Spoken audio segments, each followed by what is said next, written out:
Here I have LG K22, and today I'm going to show you how to remove screen lock from this device in case if you set yourself PIN, pattern or password and unfortunately you forget it. So what you have to do in this kind of situation? Firstly, you have to turn your device off by holding power key.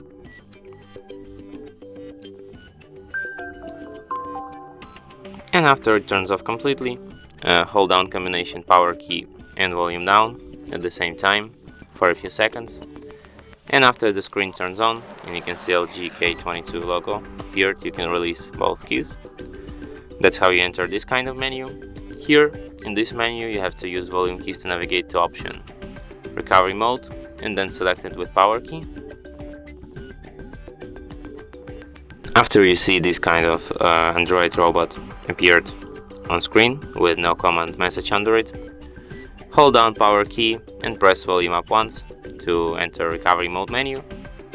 Here at the recovery mode you have to select option wipe data factory reset, use volume keys to navigate to it and power key to select it, and then confirm it by selecting factory data reset.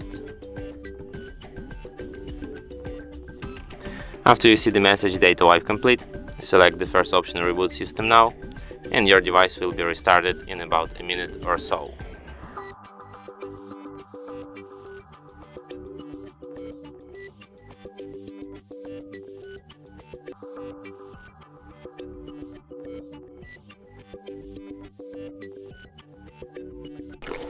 And that's it. Thanks for watching. If you find this tutorial useful, don't forget to hit that like button and subscribe to our channel.